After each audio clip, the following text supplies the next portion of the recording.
Hello, everybody. And this week on the podcast, I have Jack Justice on from Ramblin' Jackson.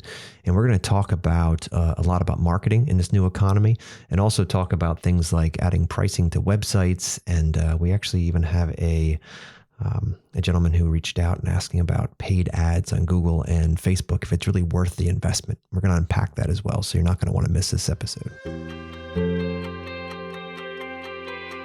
Hello, and welcome to Outer Spaces, a podcast dedicated to empowering designers and contractors in the outdoor living space. Through this show, I hope to create a powerful resource for you, someone who is trying to grow their company but might not have all the tools and processes to do so. On Outer Spaces, we're passionate about breaking the chains of small mindsets and helping contractors just like you take control of their businesses and their lives. My name is Joshua Gillow, and through my 25 years of dirt under the nails experience, I look forward to sharing tips, strategies, and other contractor success stories here on the Outer Spaces podcast. Now, let's get on with the show.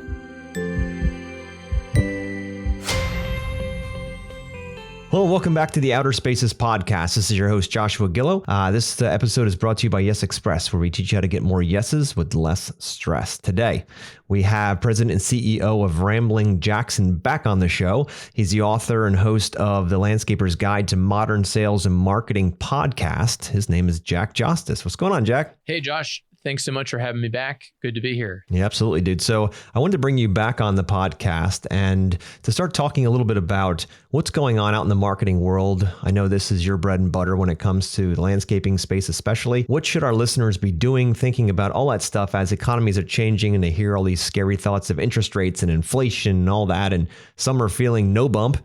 You know, they're like just kind of like they're holding on. Others are still feel no issue with all what's going on in the world, and some are struggling to find work. So tell me a little bit about what you're seeing out there in the world from a marketing perspective and guide us through this. Yeah. So at the time we're recording this, it's October 10th, 2022. And, it varies. I have clients all over the country, and some of them are not seeing a decrease in leads or in business closing or in revenue. And then I have some clients who are noticing more pressure. I know personally, I'm certainly noticing inflation when I buy basic stuff like groceries or clothes for my kids or hiking boots. I've had my eye on some hiking boots that are like $40 more than they were a few months ago.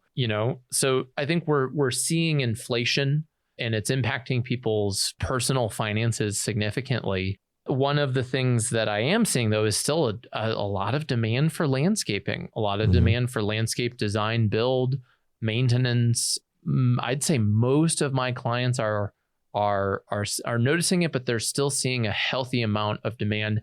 And before we started recording, one of the things that you mentioned, and then we ended up looking at Google Trends, and I'm going to share my screen in case this makes its way into the video content.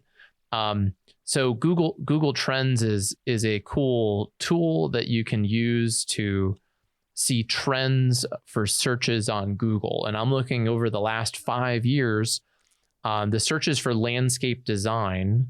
There was a big increase in 2020 and in 2021.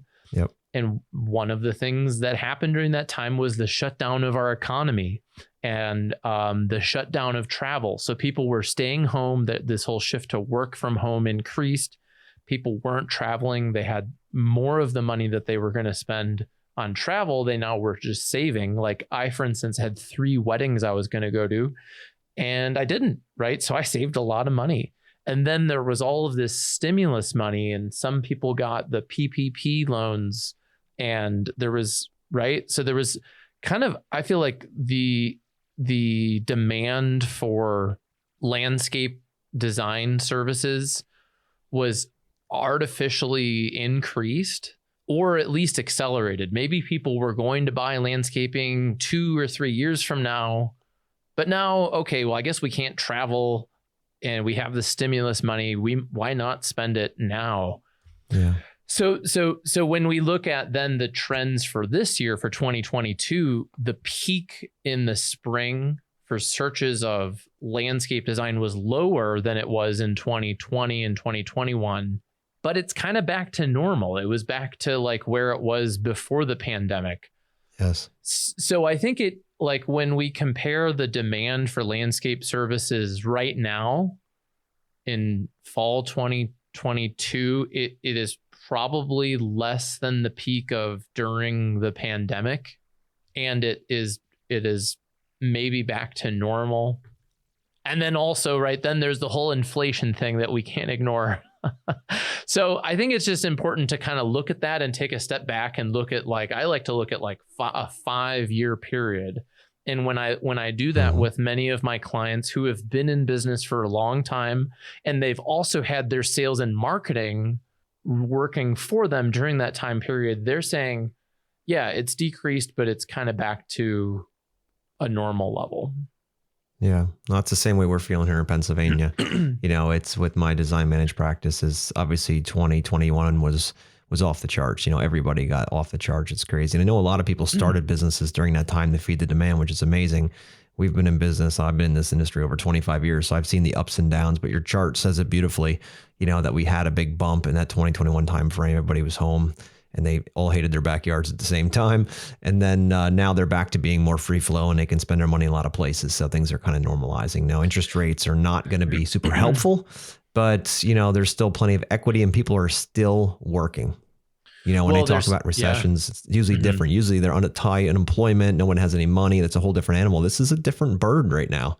So we're all kind of just watching. It is different because people are working. The interest rates thing it'll be interesting to see how that impacts landscaping, because on one hand, a home equity line of credit is going to cost a lot more than it would have 2 years ago when we had ridiculously low interest rates.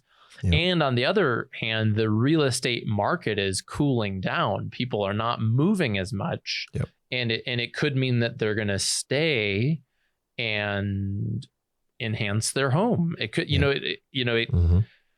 it'll be interesting to see how the interest rates, how much of an impact they have. I think they're going to have a big impact. Or I'm hearing from, I have clients in other trades outside of landscaping. So the ones who are in more home improvement, interior, exterior remodeling, I think people are more likely to use home equity lines of credit for those projects. And they are noticing, I'd say, an even bigger decrease in demand. Yeah. I guess it's just a matter of the buying public getting more used to higher rates, right? They've been so drunk on cheap money for so long and high equity in their homes. Now to borrow the same amount of money and to see the payment be much higher for the same thing, it's going to take a little while for that sting to go away. In 2006, it was these rates. We were at 6-7% back then. My parents bought a house back in the 80s. They were at 12%, and that was good. Right. We just got so used to cheap money that people are now getting like, oh my God, it's cost so much more. But eventually it starts to normalize, just like the price of fuel. People didn't just stay home and hunker down and start walking everywhere. They just got used to, managing the fact that it's $4 or $5 a gallon for gas, depending on where you are. And you just kind of get used to it after a while. And that's what we're going through, that process of getting used to it. Right. Yeah. I think that's a good point when we factor in the 80s, right? When we look at a 30 or 40 year period, the interest rates are low compared to what they have been at one point for my parents too. I think they were, north of 12% on their first mortgage. They were happy to get it. And they were stoked to get it. Right. Yeah, so, exactly. Crazy. So I know obviously you're seeing some markets are getting hit, some markets aren't getting hit. You mentioned like the DC area is kind of, you're seeing a bit of a slowdown there, but some of the bigger markets aren't seeing a slowdown yet. So walk me through some of the things that you're seeing in the market right now and what's your marketing, what a good marketing strategy might be for someone listening that wants to make sure they can take advantage of the times. Yeah, it was, I have clients all over the country, and I just, in a 2-week period, had conversations with 4 clients in the DC area, or at least in Virginia, and then a couple potential clients. And for some reason, they were all saying that they had really noticed a decrease in demand, an increase in price shopping, and then largely an increase in kind of lowball, unlicensed competitors, so that was the thing that may have been happening out there. And in any case, one of the things that's working well for my clients is, and something I recommend that I believe I think this will become increasingly important as people are concerned with their budget, is having pricing pages on your website. A pricing page can help educate potential customers about the range for landscape services. And this does a number of things let's start with the end customer, the homeowner, right? Because I don't think this is as relevant for commercial selling, because they typically are more educated on price. They might already have a budget. They may have an RFP. But a homeowner, if they're going to buy landscaping services, they may not have ever done it before. Yeah. And they might not know how much, they typically do not know how much things cost. And so by sharing pricing, it helps them create a realistic budget. So when they come to you, you can have a more informed sales conversation. Whereas if they're coming to you and in their mind, they're going to get a patio for $2,000, and in your mind, that same thing is $25,000, right? Yep. That creates a kind of a negative experience. Whereas if they come and they're like, hey, I read on your website that a patio can range from $15,000 to $70,000. And I understand that this type of paver material costs this and this costs this. And I hadn't thought about having a kitchen, but now I have, right? Now it's a more informed conversation. And I think that that type of transparency is going to, I think it's a trend that is going to become a norm within a couple of years here. Kind of like if you can't order online for takeouts from a restaurant in 2022, it's kind of like, really, what's going on? Whereas just a couple of years ago, I didn't expect every restaurant to have that. COVID kind of accelerated that. I think that we're going to see that as a trend increasing. And one of the stories I wanted to share was, I have a client who I posted this suggestion on my Facebook page, and I have a client who really resisted this idea about having pricing on the website, because he's like, oh, my competitors are going to steal the pricing, or people are going to be scared away. And it took him like a year to warm up to this idea. And then within a few weeks of implementing it, he closed a $60,000 sale. And he said that when they were buying, the client said, hey, I chose you guys because you have a $10,000 minimum on your website. And I didn't want to work with any contractor that was taking any project that came to them. I wanted somebody who was going to be available to focus on my bigger project. I like that. I thought that was a win. And I think when people are more stressed financially, they're going to Google it. They're going to Google, how much does landscaping cost? How much does landscape design cost? And when you are not the source of that, either your competitor is the source of it, right? It's not like they're going to stop Googling it. They're going to Google it, and they're going to find Lowe's.com or Home Advisor or HGTV. HG. Oh my God. Yeah. Six pack and a handshake for the weekend, right? We'll knock it out. Right. Yeah. So now they come in with actual misinformation. Yeah. Right. Or at least information that is like way off. And I'd rather be the source of that information, because it creates that trust, and it creates ultimately a really qualified lead.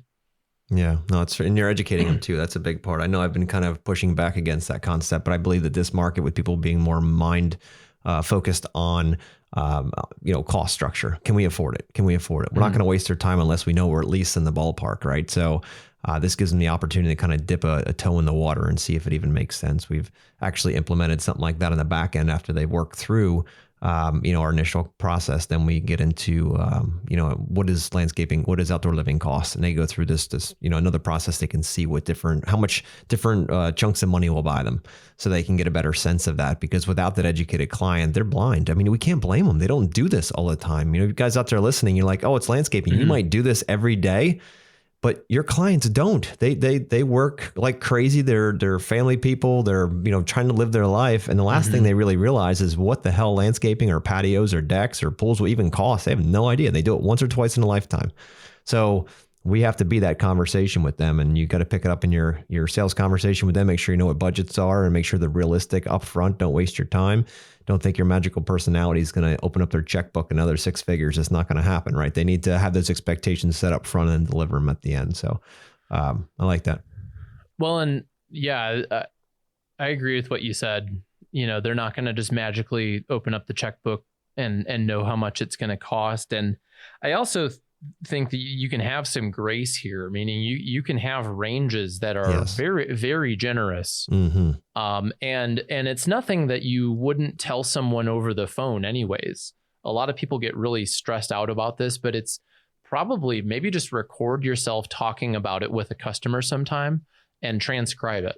Because it's going to, contractors always come to say, Jack, I couldn't create a pricing page because it depends. And I say, well, what does it depend on? And it's usually the same thing. How big is the yard? How big is the patio? How many square feet? What material are we using? Are we doing electrical? Are we doing, so you already have the list of it depends. It's what's going to be in your proposal. And when you put that on your website with ranges of, lighting can range from X to Y. And here are some examples. Here's a photo. One other thing you can do is just look at a photo of projects you've done. What is a $50,000 project?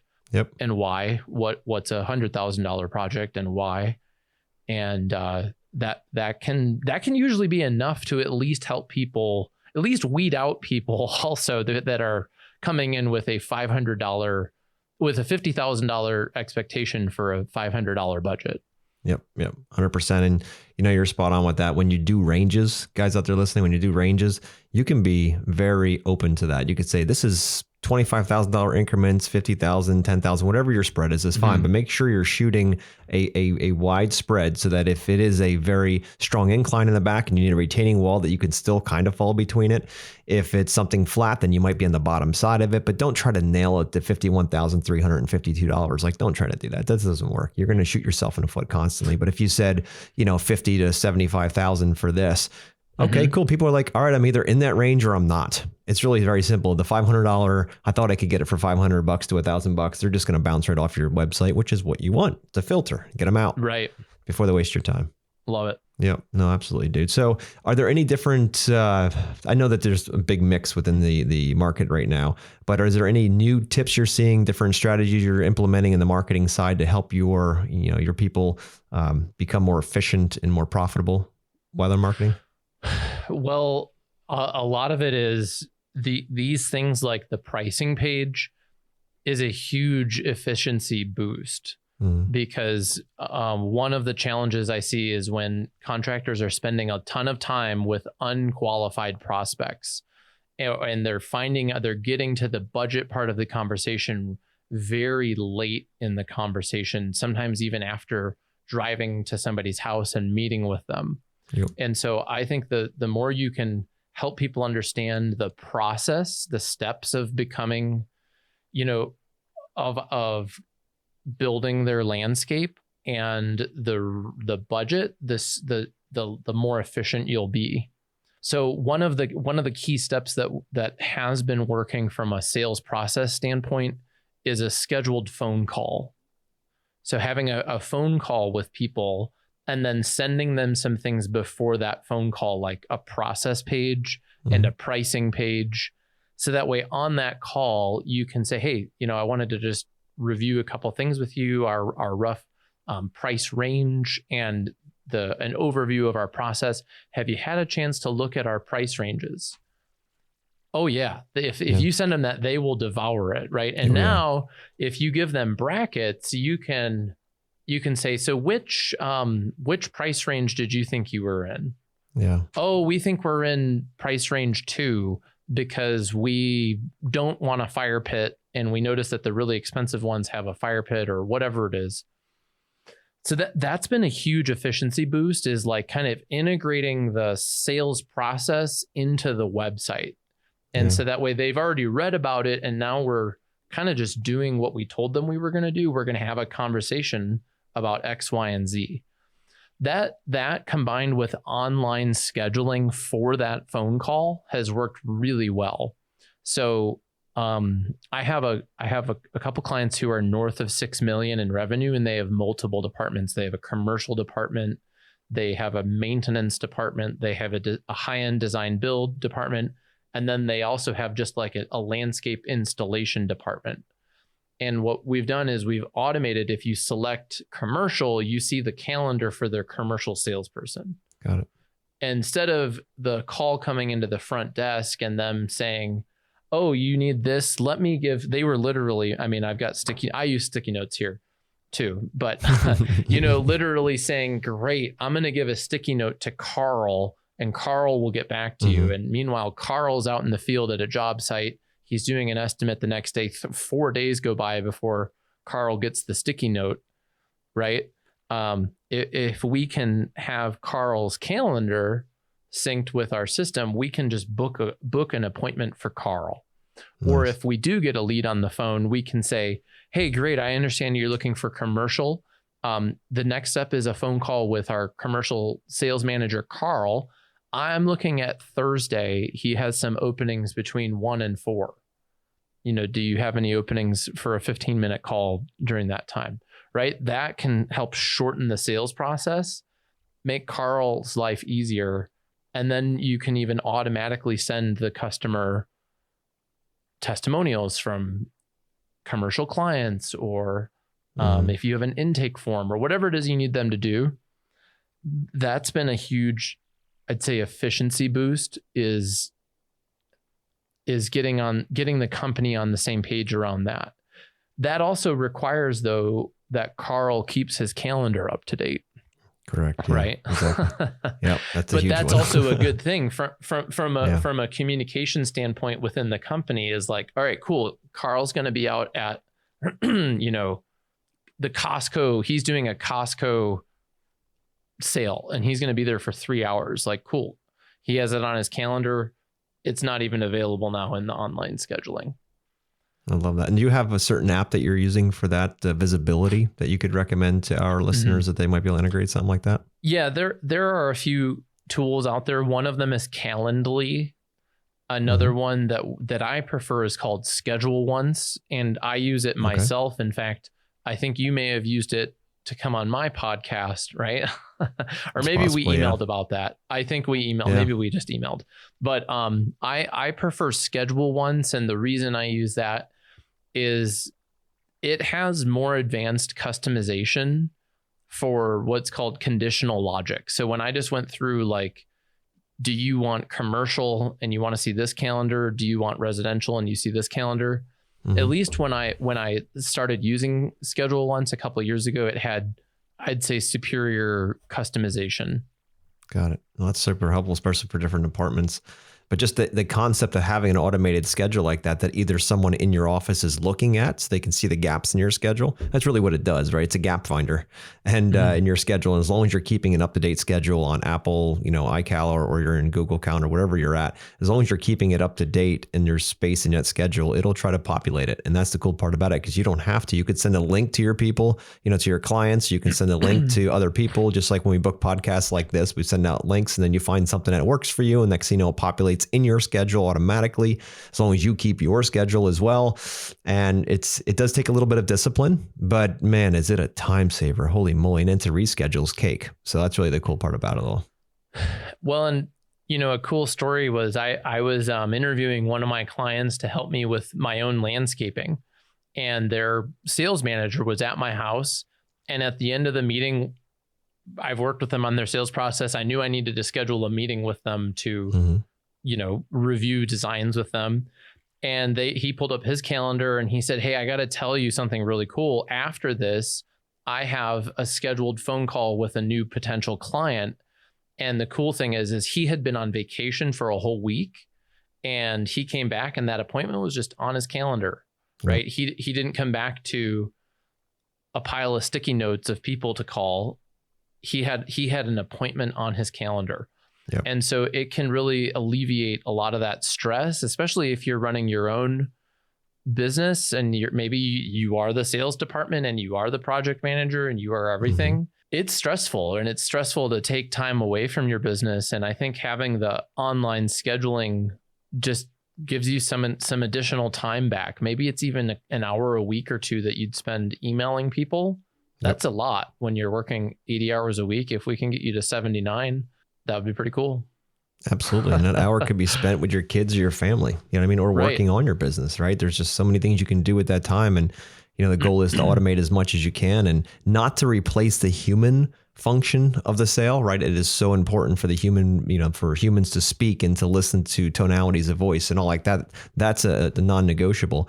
But certain things like scheduling things can be done through an automation that most people actually want. They want that freedom of looking at their schedule and getting all that on their own time, as opposed to you trying to email back and forth. So anybody out there that's not using some kind of, you know, either to schedule once or Calendly, look into it. It's very simple. They're very cheap.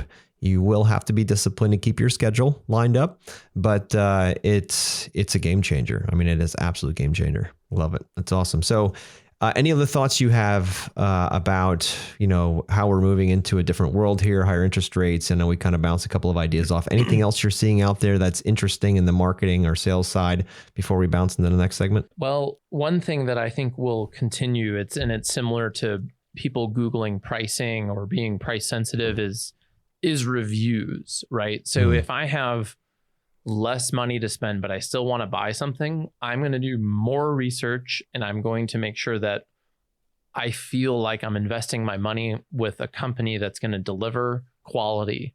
And that's where online reviews, I believe, have always been important. And I think they're just going to continue to be important, right? If I have less money, but I'm still going to spend it, I'm gonna do more research and those reviews. So as an example, I need to get a mold test done, and so I luckily I have a client who's they're a restoration company, and I was like, hey, who do you work with for your mold tests? And he texted me somebody, and the first thing I did was Google them. Yeah. I Googled them, and they have a 4.8 star average on Google. Their website checks out. Cool, done. I've made the mistake of just blindly trusting referrals from people to have a negative experience. And then I Googled them afterwards and they were like, it was like, duh, they have a 3-star average from like 25 people. Like, who cares that they were referred? You know, like, I don't care that they were referred by somebody. In fact, now I need to call my referral and be like, hey, these people kind of suck. Yep. Exactly. So that's the marketing. Don't be telling tip. people about them. Yeah. So the tip here, I think, is to keep your focus on reviews. And in particular in fall, if you're wrapping up your peak season of installations and things, this is a good time to reach out to people and call them and say, hey, it's Joshua. I wanted to see how's your patio? Have you had a chance to grill? Cool. Hey, I'd really appreciate it if you'd do me a favor and write a review on Google. Could you help me out with that? You know, awesome. I'm going to send you an email. I'd really just appreciate your help, Jack. Thanks. Yep. Okay, cool. Like, great reason to call people, check in, and why not personally ask them for a review? Reviews impact your ranking on Google. This is like one of the few things that Google tells us on their website about how local SEO works. They say reviews impact ranking on Google. So it's like, if they're telling us that, we should pay attention. Yeah. No, I love that. And, you know, the world now buying from Amazon, pretty much everything, right? I mean, I don't really go to the store. I used to go to Lowe's all the time. I love going to that store and buying stuff. And I'm like, now if I need a box of nails, I just have it, you know, Amazoned in, just shot in next day. I'm like, this is perfect. I don't have to leave my house. I'm too busy to drive around, right? The simplest things I'll be looking for. And I'm like, I normally go to the store, but hell no, for free shipping tomorrow. Why the hell would I not do it? So, but the first things I look for, Jack, I'm sure you do the same thing when you're doing that, is, okay, if I'm picking a product between a bunch of products, I'm thinking, all right, well, which one has the best reviews? Right. I'm looking for the highest amount of reviews. So if all those people trusted it, there's a high probability that I'll like it too. So it takes the risk out of my purchase. And it's the same thing you're talking about with our services, that if we're not getting those reviews, other people, when they're searching out your company and you don't have a lot of reviews, you're going to look like you're not great, even though you might be awesome. If other people aren't saying it, it isn't real, unfortunately. Right. Well, and most people, many contractors will say that, you know, word of mouth is their best source of business. I see the online review as like proof of that, really, is 100%. You know, and if you are getting those referrals, those people, if asked, would likely write a review for you. The other thing about that is we all likely do this. You probably sort by the negative reviews. They're like, all right, you've got a 4.5 average, but there's 20 negative reviews. I want to see them. I want to read them. So you look for those. Say? Yeah. And this is also a good time of year to look back at your reviews, and maybe you have some negative ones. It's actually okay if you reply to them. And if you're 100%. Not a jerk when you reply, if you're like, hey, Larry, thanks so much. We apologize for the delay in our timeline, or whatever happened. If you acknowledge their concern and then leave your phone number and offer to call, great. Okay, cool. The owner replied and was a decent human about it. Yep. Now, on the other hand, if you don't reply, it looks like you don't care about your customers. Yep. And equally as bad, I don't know which is worse. If you have a negative, snappy, defensive response, it's like, oh, this is how they respond when there's an issue. Like, forget these people. So I look at them as like a PR opportunity of like, show people, what do you do when you and your humans are human and screw up? I love that, dude. And I was looking at, and it's easy, especially during the spring and summer when you're slammed, maybe a review slipped through the crack that you didn't respond to. So that can be a good fall thing to look at.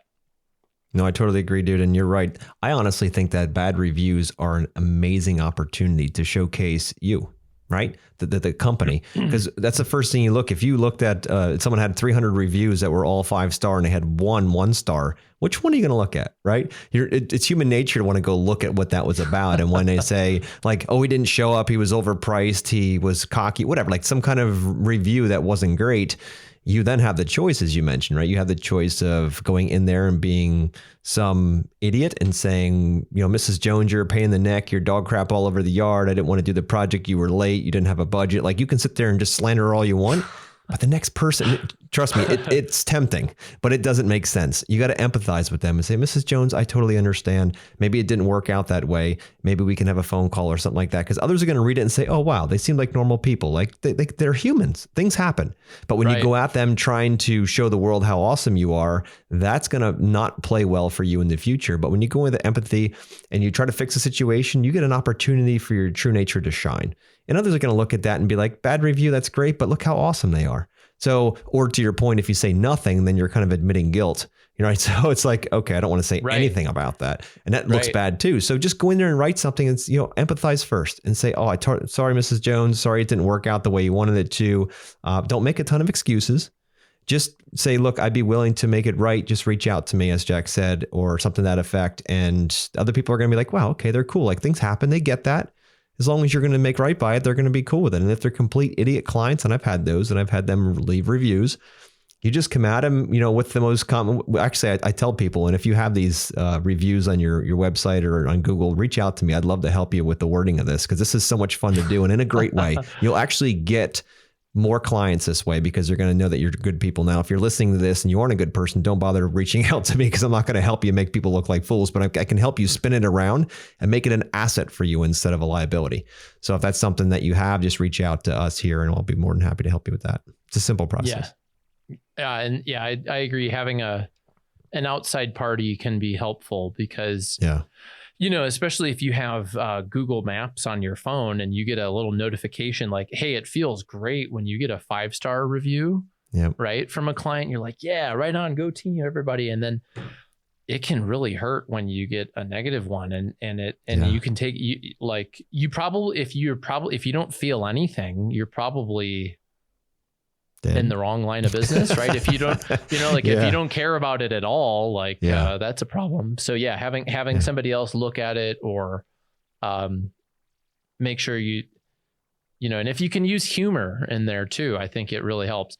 Also, if you have reviews that are years old, this happens with me when I'm onboarding new clients all the time. We go through the reviews. I'm like, we got to acknowledge that we took 3 years to reply to this review. Dear Josh, we apologize for taking 3 years to respond to your review, right? Because the customer they are going to notice that. And if we don't acknowledge it, it's like, are you really paying attention here? Yeah, exactly. Thanks so much. We had an internet outage for 3 whole years. Or I don't know. Exactly. So I don't think they're going to buy that one. Right. So I like that. No, but it's important, guys. Reviews are super important. It's a great way you can ask people. We've tried to incentivize people to do that and give them a thank you for writing reviews.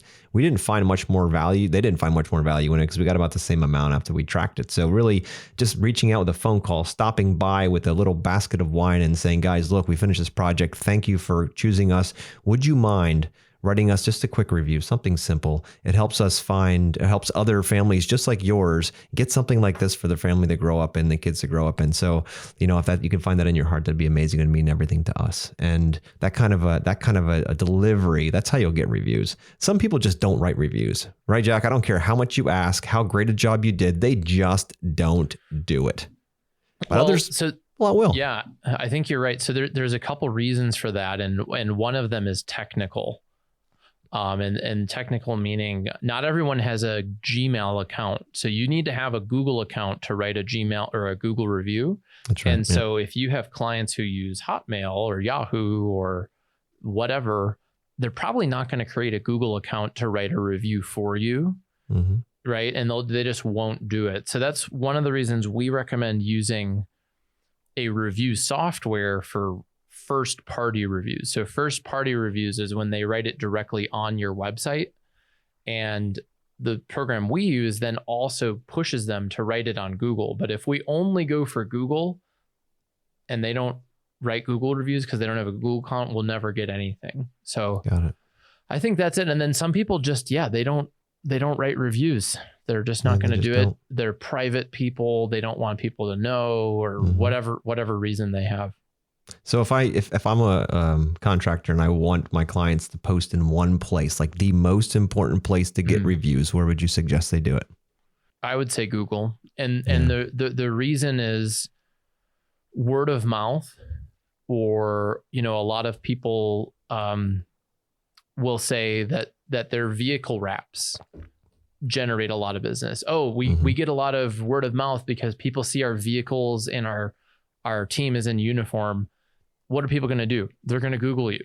They're going to Google your business name, even if they get word of mouth. Oh yeah, you got to work with Johnson Landscapes.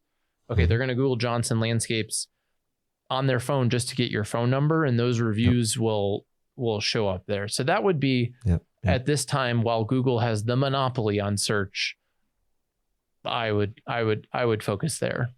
Makes sense. And plus, when they see those reviews, when they're Googling Johnson Landscape, it just reaffirms their great decision.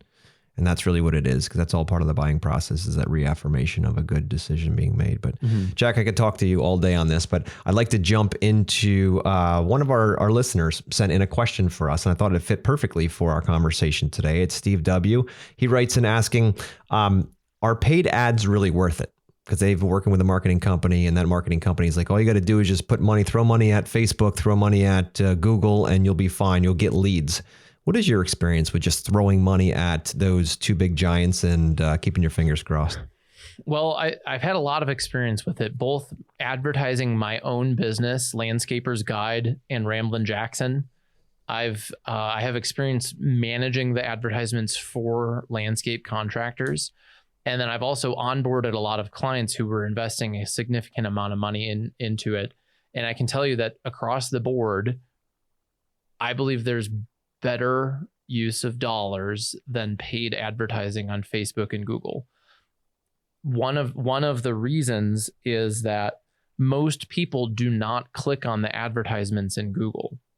Most people scroll past the ads and go to organic. And they're going to, that's just true. I think it's less than 3% of all searches, this is amazing for I think $50 billion of revenue generated a year, right?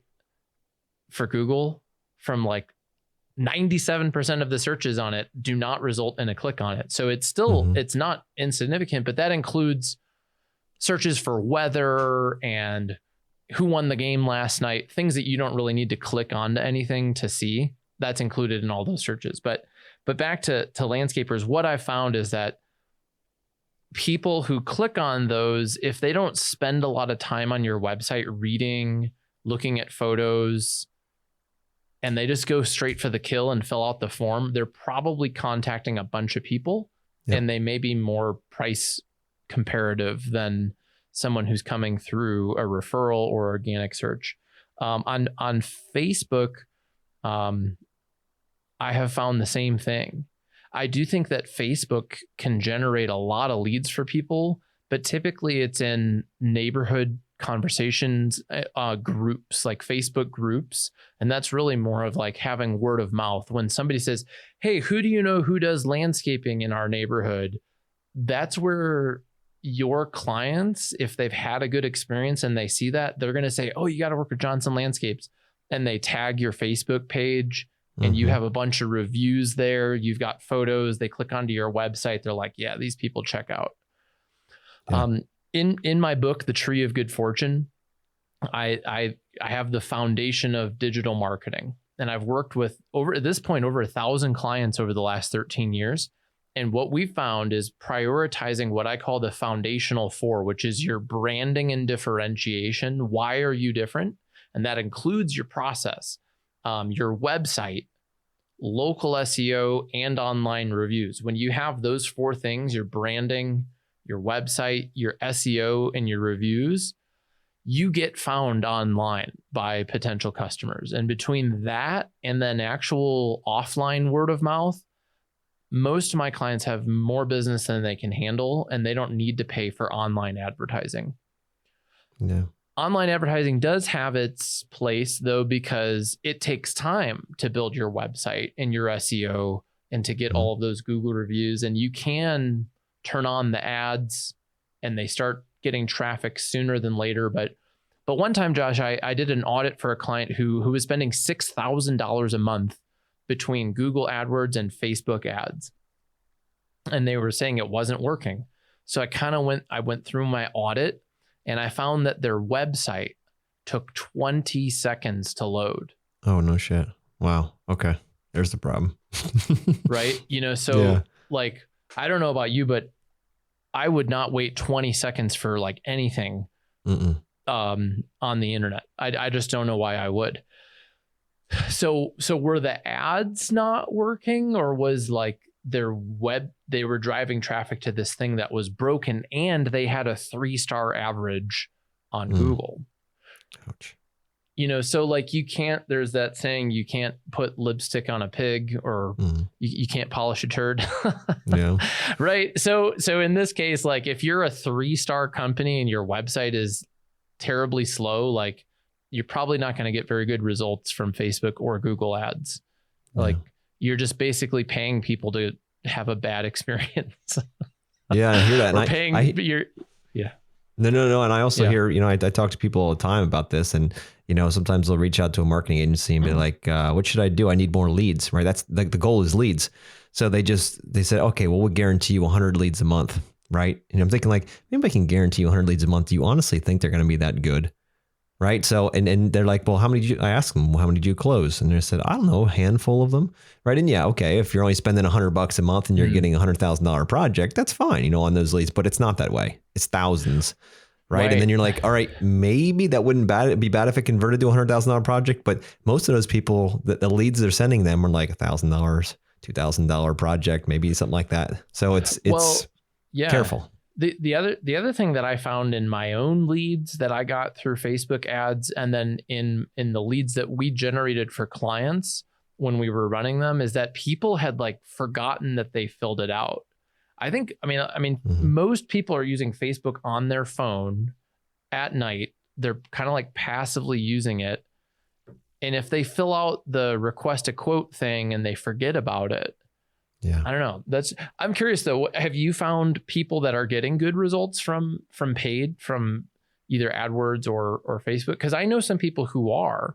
I just think when you think about what you could be spending it on, I think there are things that'll generate a better result. I would agree. And, I know we all started out somewhere, right? Especially new startups are like, look, I don't know how to get into the game fast. So they want to just throw some money at the problem, right? So they're like, all right, good. If I'm all over Facebook, that's great. But then the question is, what are you showing? Like, what are you showing people? Maybe it's your best project, which might be cool for you, but maybe your clients that you want to work with aren't impressed by what you're showing, right? So my thought is always invest in the assets, right? Invest in amazing photography, invest in great videography, invest in all, even if they're small projects, maybe it's just your talking head then about becoming the expert in your area, right? Talking through those kinds of things to start creating better, more engaging content that you can then use as solid assets all over the place. And you can get that name that way. As opposed to saying, I don't want to get in front of a camera. I don't want to talk about it. I don't want to take pictures of my work. I want somebody else. I just want to throw money at this problem and I just want to make money. Then maybe you're in the wrong business, because this is a very visual business.